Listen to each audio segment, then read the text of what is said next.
Alia tidak pernah tahu siapa ibu kandungnya, dan mungkin ia sudah berhenti bertanya. Hidupnya terlalu sibuk dengan hiruk-pikuk pasar, tempat ia tumbuh dan belajar bertahan. Jalanan berdebu dengan suara pedagang berseru adalah sekolahnya. Minyak panas dari wajan kecilnya adalah rezekinya, dan senyuman para pelanggan setianya menjadi satu-satunya bentuk penghargaan yang ia kenal. Alia tidak punya banyak waktu untuk memikirkan hal-hal yang tidak ia pahami, seperti kenapa ia selalu merasa ada bagian dari dirinya yang hilang, atau kenapa ia sering bermimpi tentang tangan hangat yang pernah menggenggamnya saat bayi, sesuatu yang ia bahkan tidak ingat pernah terjadi. Semua itu hanya seperti bayang-bayang di tepi pikirannya. Selalu ada, tapi tidak pernah jelas. Baginya, hidup adalah tentang melangkah maju, tidak peduli seberapa berat langkah itu. Pasar tradisional itu, seperti biasa, sudah penuh sesak sejak pagi buta. Para pedagang berteriak menawarkan dagangan mereka. Ikan segar, baru tangkap dari laut, teriak seorang nelayan tua, sementara di seberang, seorang ibu dengan kain lusuh menjajakan sayuran hijau yang masih basah oleh embun. Bau amis ikan bercampur dengan aroma manis dari toko roti kecil di ujung jalan, menyatu dalam udara yang hangat dan lembab. Di tengah keramaian itu, seorang gadis remaja bernama Alia dengan cekatan menyelinap di antara kerumunan. Dengan bakul penuh gorengan di tangannya, ia berusaha menarik perhatian pembeli. Bakwan, tempe goreng, pisang goreng, panas, gurih, murah meriah. Serunya dengan semangat, meskipun keringat sudah membasahi pelipisnya. Hari itu terasa lebih berat dari biasanya. Langit mendung menggantung rendah, seakan-akan hujan bisa turun kapan saja. Tetapi Alia tidak punya waktu untuk peduli. Hasil penjualannya hari ini akan digunakan untuk membeli obat ayah angkatnya yang sedang sakit. Ia tahu uang mereka sudah sangat menipis. Sementara itu, di sisi lain pasar, seorang wanita berpenampilan mencolok turun dari mobil mewahnya. Laras, seorang pemilik restoran sukses, melangkah dengan percaya diri. Ia mengenakan gaun biru tua yang elegan dan tas kulit mewah berwarna krem yang tergantung di lengannya. Sepatu hak tingginya terdengar jelas setiap kali menyentuh jalan berbatu pasar, kontras dengan suasana pasar yang ramai dan sederhana. Laras tidak suka datang ke tempat seperti ini. Tapi, untuk bisnis barunya, ia butuh bahan-bahan segar langsung dari petani dan pedagang kecil. Dengan pandangan dingin, ia menyusuri deretan kios, mengabaikan sapaan para pedagang yang mencoba menarik perhatiannya. Di tikungan pasar yang sempit, Alia, yang sedang sibuk melayani seorang pelanggan, tidak memperhatikan Laras yang berhenti tiba-tiba di depannya. Dengan langkah terburu-buru, Alia menabrak Laras, dan saat itu juga, minyak panas dari bakul gorengannya tumpah ke tas mahal Laras. "Ya ampun! Apa-apaan ini?" teriak Laras dengan nada tinggi. Alia terkejut. "Maaf, Bu, saya tidak sengaja," katanya sambil tergagap, berusaha menjaga bakul gorengannya agar tidak jatuh sepenuhnya. Laras menatap tasnya dengan ekspresi marah. "Tas ini mahal. Kamu tahu berapa harganya? Dan kamu dengan santainya merusaknya." Alia merasa darahnya mengalir ke wajah. Ia mencoba menjelaskan, "Saya benar-benar tidak sengaja, Bu. Saya minta maaf. Anak seperti kamu tidak pantas ada di sini. Pasar ini sudah cukup kacau tanpa kehadiranmu yang tidak tahu diri." Laras melontarkan kata-katanya dengan nada dingin dan sinis. Kerumunan mulai mengelilingi mereka. Beberapa orang berbisik-bisik, ada yang memihak Laras, tetapi sebagian besar hanya menonton, terdiam tanpa berani ikut campur. Alia menunduk, menahan air mata yang mulai menggenang di matanya. Hatinya terasa seperti diremas. Tapi ia tahu bahwa tidak ada gunanya membantah. Dengan suara pelan, ia hanya berkata, "Sekali lagi, maafkan saya, Bu." Tanpa berkata apa-apa lagi, Laras mengibaskan tangannya, mengisyaratkan Alia untuk pergi. Gadis itu mengangkat bakulnya dan berjalan menjauh dengan langkah berat. Namun, sebelum benar-benar meninggalkan tempat itu, ia sempat menoleh. Untuk sesaat, ia melihat Laras berdiri di sana, membetulkan tasnya yang kotor. Ada sesuatu dalam diri wanita itu. Cara dia memandang sekeliling, tatapan matanya, yang terasa tidak asing bagi Alia. Sementara itu, Laras, meski sudah kembali melanjutkan belanjanya, tidak bisa mengabaikan tanda lahir kecil di lengan kanan Alia yang sempat ia lihat. Tanda yang selama ini hanya ada di satu orang, anak yang ia pikir telah hilang untuk selamanya. Malam setelah insiden di pasar, Alia berbaring di kasur kecilnya, mendengar suara hujan di luar jendela. Kata-kata Laras masih terngiang di telinganya. Ia memikirkan hidupnya yang sederhana bersama Pak Rahman, pria yang telah merawatnya sejak ia kecil. Alia bertanya-tanya, siapa sebenarnya orang tua kandungku? Di sisi lain kota, Laras duduk sendirian di ruang kerjanya. Foto bayi di laci meja dan kenangan pahit masa lalunya kembali menghampiri. Ingatan tentang rumah sakit itu mengalir deras, membawa perasaan bersalah yang tidak pernah ia atasi. Dengan hati yang berat, Laras menyadari bahwa ia harus menghadapi masa lalunya jika ingin menemukan kedamaian. Laras duduk di ruang kerjanya yang elegan. Lampu gantung kristal memancarkan cahaya hangat ke seluruh ruangan, tetapi dinginnya malam seperti menembus kulitnya. Di meja kerjanya, tas kulit mahal yang ternoda minyak tadi tergeletak, membuatnya merasa kesal setiap kali memandangnya. Namun, lebih dari itu, ada sesuatu yang mengusik hatinya. Ia teringat pada gadis di pasar tadi, Alia. Bukan hanya karena insiden yang memalukan, tetapi ada sesuatu tentang gadis itu yang tidak bisa ia abaikan.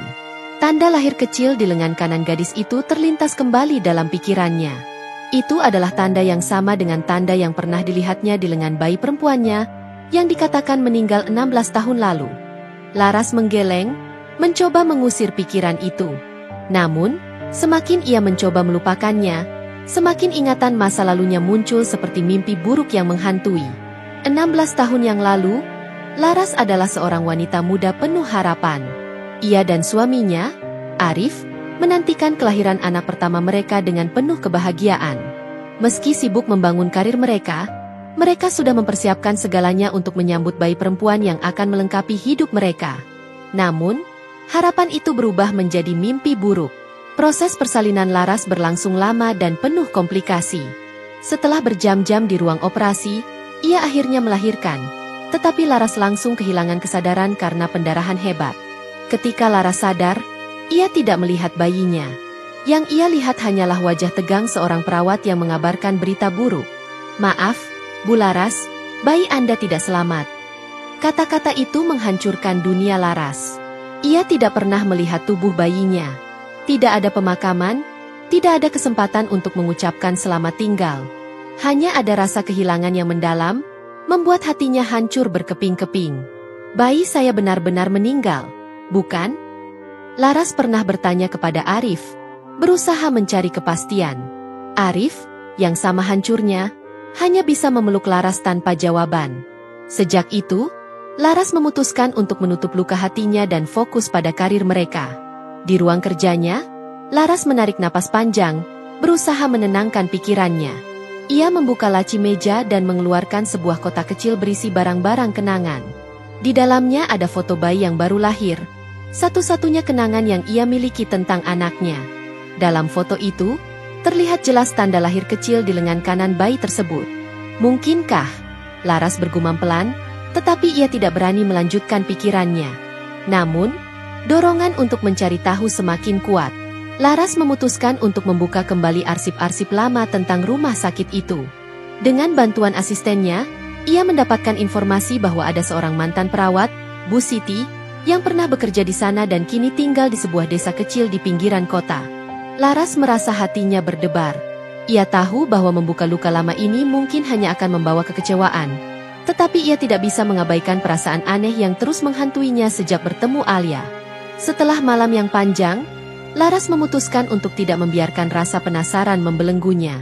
Ia mulai menggali informasi tentang rumah sakit tempat ia melahirkan, membuka kembali luka lama. Penemuan informasi tentang mantan perawat, Bu Siti, memberinya secercah harapan bahwa ia bisa mengetahui kebenaran. Beberapa hari setelah insiden di pasar, Alia kembali berjualan dengan langkah yang berat. Pagi itu, hujan gerimis turun, membuat jalanan pasar licin dan becek. Udara dingin menggigit kulitnya, tetapi Alia tidak punya pilihan. Hari-hari tanpa berjualan berarti perut yang kosong di rumah. Ia melirik bakul gorengannya yang setengah penuh, berharap dagangannya habis sebelum hujan turun lebih deras. Langkahnya membawa Alia ke sudut pasar yang lebih sepi, jauh dari keramaian pedagang yang biasa ia datangi. Tapi bahkan di tempat itu, perasaan cemas tetap menghantui. Ia tidak ingin bertemu lagi dengan wanita mewah yang menghina dirinya beberapa hari lalu. Kata-kata kasar itu masih membekas, meski Alia berusaha melupakannya. Namun, nasib berkata lain. Saat ia berhenti untuk melayani seorang pembeli, Alia mendengar suara langkah sepatu hak tinggi yang akrab. Ketika ia menoleh, ia melihat wanita itu, Laras, berdiri tidak jauh dari sana. Laras pagi itu terlihat berbeda. Masih dengan pakaian mahal dan tas elegannya, ia berjalan menyusuri pasar, tetapi langkahnya kali ini tidak penuh dengan kesombongan. Ada sesuatu di matanya, sebuah keresahan yang sulit disembunyikan. Ia mencari Alia. Sejak insiden beberapa hari lalu, Laras tidak bisa melupakan tanda lahir di lengan gadis itu. Ia merasa seperti dihantui. Pencarian tentang masa lalunya membawanya pada satu kemungkinan yang menggetarkan hati. Gadis itu mungkin saja anaknya yang hilang. Saat Laras melihat Alia berdiri di ujung lorong pasar, jantungnya berdegup lebih cepat.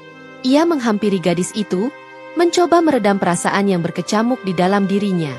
"Alia, benar namamu Alia?" tanya Laras, suaranya lembut tetapi tegas. Alia terkejut.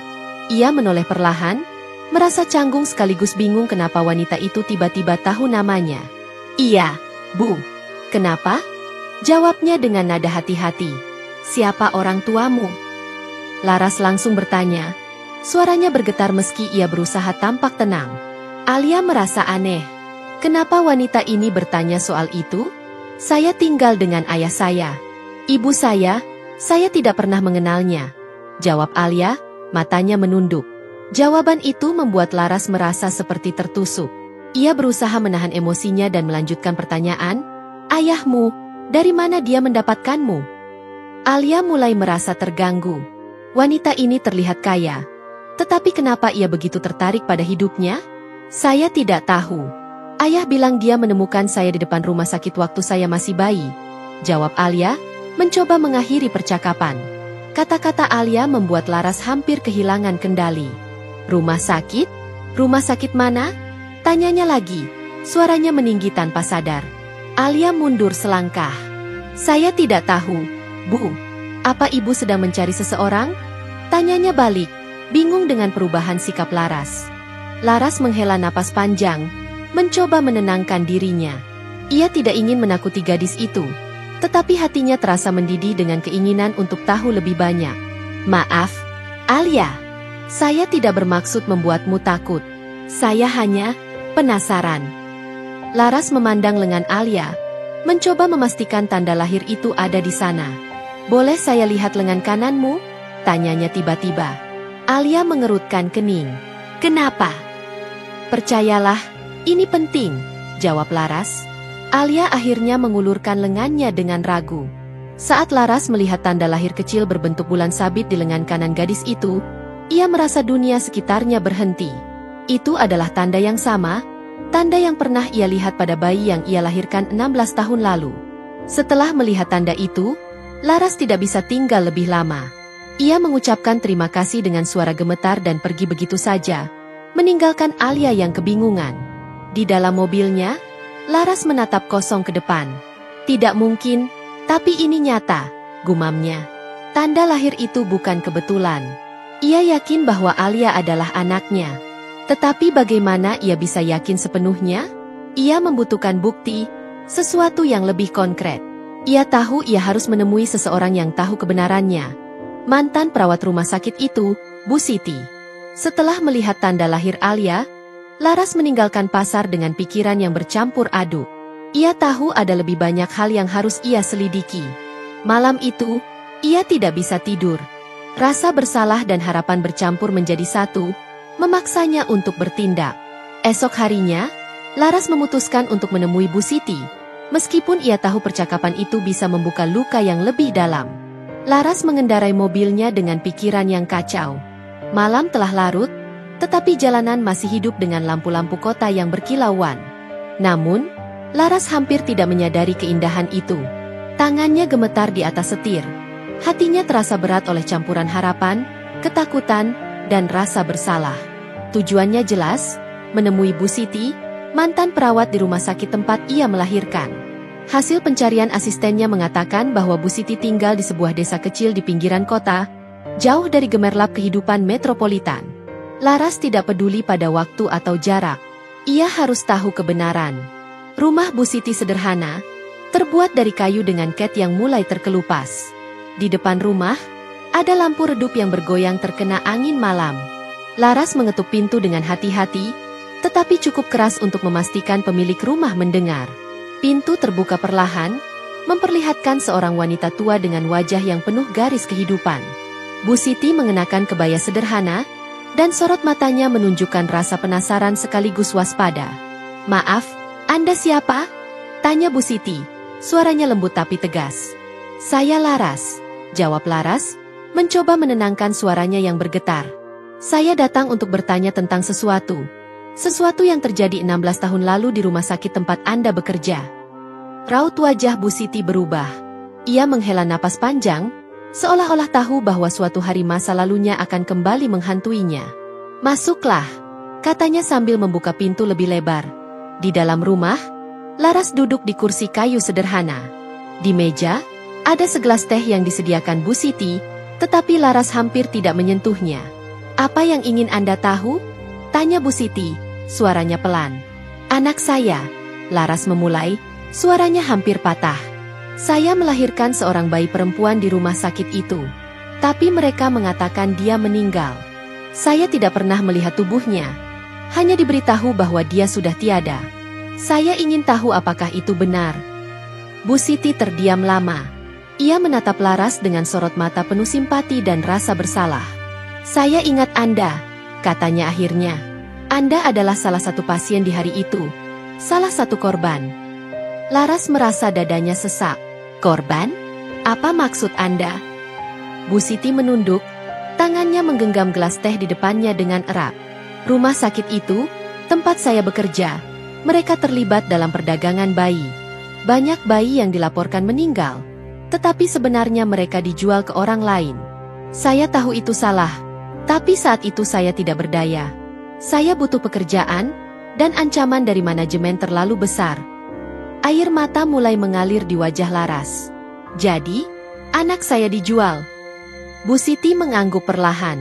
"Ya, saya tidak tahu kepada siapa, tapi saya ingat bayi Anda. Dia memiliki tanda lahir kecil di lengan kanannya. Saya tidak pernah melupakannya. Anda terlihat begitu bahagia sebelum komplikasi terjadi, dan hati saya hancur saat harus merahasiakan ini." Laras menarik napas panjang, mencoba menenangkan dirinya. "Lalu, bagaimana saya bisa menemukannya?" Bu Siti terlihat ragu sejenak, lalu berkata, "Ada seorang pria yang pernah mengadopsi seorang bayi dari rumah sakit itu. Pria itu tinggal di pinggir kota ini. Saya tidak yakin, tapi mungkin dia tahu lebih banyak." Keesokan harinya, Laras menemukan alamat pria yang disebut Bu Siti. Itu adalah rumah Pak Rahman, ayah angkat Alia. Rumah itu kecil, dikelilingi oleh pohon-pohon rindang, dengan cat dinding yang mulai pudar. Pak Rahman menyambut Laras dengan ramah, meskipun ada sedikit kebingungan di wajahnya. Setelah perkenalan singkat, Laras langsung ke inti pembicaraan. "Saya mencari anak saya yang hilang 16 tahun lalu. Saya mendengar bahwa Anda mengadopsi seorang bayi dari rumah sakit." Pak Rahman tertegun. Ia menundukkan wajahnya, lalu berkata pelan, "Bayi itu, sekarang adalah anak saya, Alia." Laras merasa dunia berputar. Air mata yang ia tahan sejak tadi akhirnya tumpah. "Jadi dia benar-benar anak saya?" Pak Rahman mengangguk. "Saya menemukannya di depan rumah sakit itu. Saat itu, saya tidak tahu apa yang terjadi. Yang saya tahu hanya bayi itu membutuhkan rumah dan cinta. Saya tidak pernah berniat menyembunyikan apapun." Setelah mengetahui fakta tersebut, Laras menangis di hadapan Pak Rahman dan berterima kasih karena sudah merawat Alia selama ini. Namun Laras belum siap untuk berhadapan dengan Alia anak kandungnya itu untuk menceritakan semuanya sehingga saat itu, Laras memutuskan untuk pulang tanpa bertemu dengan Alia. Hujan deras mengguyur kota malam itu, menciptakan genangan air di jalanan. Lampu-lampu jalan memantulkan cahaya remang-remang ke genangan, memberikan suasana melankolis. Laras duduk di mobilnya yang terparkir di depan sebuah rumah sederhana. Rumah tempat Alia dan ayah angkatnya tinggal. Jantungnya berdetak kencang, seperti genderang yang terus memukul tanpa henti. Sudah 2 hari sejak ia mengetahui bahwa Alia adalah anaknya. Namun, pikiran tentang bagaimana menghadapi gadis itu membuatnya bimbang. Ia tahu, kesalahan masa lalunya, Baik sikap dingin di pasar maupun kegagalannya melindungi anaknya saat lahir, akan menjadi beban dalam percakapan ini. Tapi Laras tahu ia harus melakukannya. Laras akhirnya keluar dari mobil, menembus hujan dengan payung di tangannya. Ia mengetuk pintu dengan hati-hati. Suara langkah mendekat, dan pintu terbuka. Alia berdiri di sana, mengenakan pakaian sederhana dengan wajah bingung. "Bu, ada apa?" tanyanya, mengingat Laras sebagai wanita yang pernah menghina dirinya di pasar. Laras menelan ludah, mencoba menguasai dirinya. "Alia, bolehkah saya masuk? Saya ingin berbicara denganmu. Ini penting." Alia tampak ragu, tetapi akhirnya mengangguk. Ia mempersilahkan Laras masuk, lalu memanggil ayah angkatnya, Pak Rahman. Di ruang tamu yang kecil tetapi hangat, Laras duduk dengan gugup. Aroma teh hangat memenuhi udara, tetapi suasana tetap tegang. Pak Rahman duduk di sebelah Alia, memegang tangannya, memberikan dukungan. Laras menarik napas panjang sebelum mulai berbicara. "Alia, saya datang ke sini bukan untuk mengganggu hidupmu. Saya datang karena saya yakin kamu adalah anak saya." Alia terkejut. Ia menatap Laras dengan mata lebar, lalu menoleh ke Pak Rahman, seolah meminta penjelasan. "Apa maksud ibu? Ayah, apa ini benar?" Pak Rahman terdiam sesaat sebelum akhirnya menjawab. "Alia, ayah tidak pernah ingin menyembunyikan apapun darimu. Kamu memang bukan anak kandung ayah. Ayah menemukanku di depan rumah sakit waktu kamu masih bayi. Tapi ayah selalu mencintaimu seperti anak kandung sendiri." Alia terdiam. Ia merasa dunianya runtuh. Perasaan bingung, marah, dan tidak percaya bercampur menjadi satu. Laras melanjutkan dengan suara bergetar. "Aku melahirkanmu 16 tahun lalu. Tapi mereka memberitahuku bahwa kamu meninggal. Ternyata, mereka menjualmu. Aku baru tahu kebenarannya beberapa hari lalu." Alia menatap Laras dengan mata penuh air mata. "Jadi, ibu meninggalkan saya? Itu sebabnya saya hidup seperti ini." Laras tidak bisa menahan tangisnya lagi. "Bukan, Alia. Aku tidak pernah ingin meninggalkanmu. Aku percaya pada kebohongan mereka. Aku bahkan tidak pernah melihat tubuhmu. Dan aku minta maaf untuk semua rasa sakit yang kamu alami, untuk semua tahun yang hilang. Aku minta maaf." Hening mengisi ruangan. Hanya suara hujan di luar yang terdengar. Alia menunduk, mencoba memahami semua ini. Sementara itu, Pak Rahman memeluk bahunya, berusaha memberinya ketenangan. Akhirnya, Alia berkata, "Saya tidak tahu harus berkata apa. Semua ini terlalu mendadak." Laras mengangguk, air matanya masih mengalir. "Aku mengerti. Aku tidak meminta apapun darimu, Alia. Aku hanya ingin kamu tahu kebenarannya. Dan kalau kamu mau, aku ingin kita mulai lagi, sebagai ibu dan anak." Butuh waktu bagi Alia untuk meresapi semuanya. Tapi perlahan, ia melihat kejujuran di mata Laras. Meski hati kecilnya masih sakit, ia juga merasa ada ruang kecil untuk memberi Laras kesempatan. "Ibu melukai saya di pasar, tapi saya tahu, ayah selalu bilang, memaafkan adalah kekuatan," ujar Alia pelan. Ia menatap Laras, dan meski matanya masih basah, ada kehangatan kecil di sana. "Saya mau mencoba, tapi hanya jika ayah tetap menjadi bagian dari hidup saya." Laras tersenyum lega, air matanya kembali mengalir. "Tentu saja, Alia. Aku tidak akan memisahkanmu dari ayahmu. Aku hanya ingin kita semua menjadi keluarga." Pak Rahman juga tersenyum, meski air mata menggenang di matanya. "Saya tidak pernah berharap lebih. Saya hanya ingin Alia bahagia." Malam itu, mereka bertiga duduk bersama di ruang tamu yang sederhana tetapi penuh kehangatan. Meski banyak luka yang belum sembuh, ada harapan baru yang tumbuh di antara mereka. Pagi itu, matahari menyinari rumah sederhana Pak Rahman, menciptakan suasana yang hangat. Burung-burung berkicau di dahan pohon mangga di halaman depan, dan aroma tanah yang masih basah setelah hujan semalam memenuhi udara. Di ruang tamu, Alia duduk di lantai, menyusun gorengan ke dalam bakul. Pak Rahman berada di dapur, sibuk memanaskan minyak untuk menggoreng lebih banyak makanan, sementara suara tawa kecil terdengar dari Laras, yang kini ikut membantu mereka. Pemandangan itu terasa aneh tetapi menyenangkan bagi Laras. Ia, yang biasanya terbiasa dengan ruang dapur besar dan modern di restorannya, kini belajar membuat gorengan bersama anak dan pria yang telah merawat anaknya selama ini. "Laras, hati-hati, jangan terlalu banyak tepungnya," kata Pak Rahman sambil tersenyum. Laras tersenyum kecil. "Maaf, saya belum terbiasa. Di dapur saya, semua dilakukan oleh koki." Alia, yang melihat itu, hanya menggeleng sambil tertawa. "Ibu, kalau begini terus, bisnis kita bisa bangkrut sebelum dimulai," katanya dengan nada bercanda, mencoba mencairkan suasana.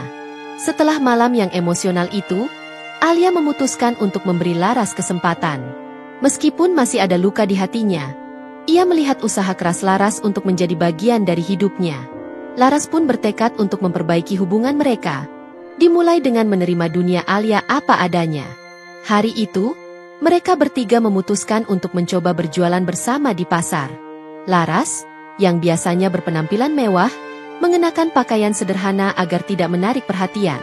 Meskipun terlihat sedikit canggung, ia merasa puas bisa membantu Alia dan Pak Rahman. Di pasar, suasana hiruk-pikuk kembali terasa. Alia memanggil para pembeli seperti biasa, tetapi kali ini ada senyuman lebih lebar di wajahnya. Laras, yang berdiri di belakang Alia, melihat bagaimana putrinya bekerja keras, dan perasaan bangga tumbuh di hatinya. Beberapa pembeli mengenali Laras sebagai wanita kaya yang pernah memarahi Alia. Mereka berbisik-bisik, tetapi Laras tidak peduli. Ia tahu bahwa tindakannya di masa lalu salah, dan ini adalah cara untuk menebus kesalahannya. Setelah hari yang panjang di pasar, mereka pulang dengan membawa hasil penjualan yang cukup baik. Di ruang tamu, mereka bertiga duduk bersama menikmati teh hangat. Laras kemudian berbicara dengan suara lembut tetapi serius. "Alia, aku ingin berbicara denganmu dan ayahmu tentang sesuatu," katanya, menatap Alia dan Pak Rahman. Pak Rahman mengangguk, memberi isyarat agar Laras melanjutkan. "Aku ingin menawarkan sesuatu. Aku tahu kalian sudah memiliki kehidupan di sini, dan aku tidak ingin mengubah itu. Tapi, aku juga ingin kamu, Alia, mendapatkan kesempatan yang lebih baik. Aku ingin membiayai sekolahmu, memberimu pendidikan yang layak. Aku ingin melihatmu mencapai impianmu." Alia terdiam, memandang Laras dengan mata berkaca-kaca. "Tapi, bagaimana dengan ayah? Bagaimana dengan hidup kami di sini?"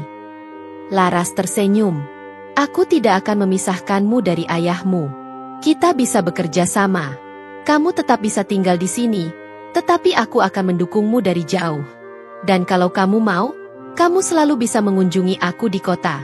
Aku ingin kita membangun hubungan ini dengan cara yang nyaman untukmu." Pak Rahman menatap Laras, matanya penuh rasa syukur. "Saya tidak pernah meminta apapun, Bu Laras. Tapi jika ini untuk kebaikan Alia, saya tidak bisa menolaknya. Terima kasih sudah peduli." Alia akhirnya tersenyum kecil. "Baiklah, tapi ibu harus janji, ibu akan sering datang ke sini. Saya tidak ingin merasa kehilangan lagi." Laras tertawa kecil, air matanya mengalir. "Aku janji, Alia. Kali ini, aku tidak akan pergi kemanapun."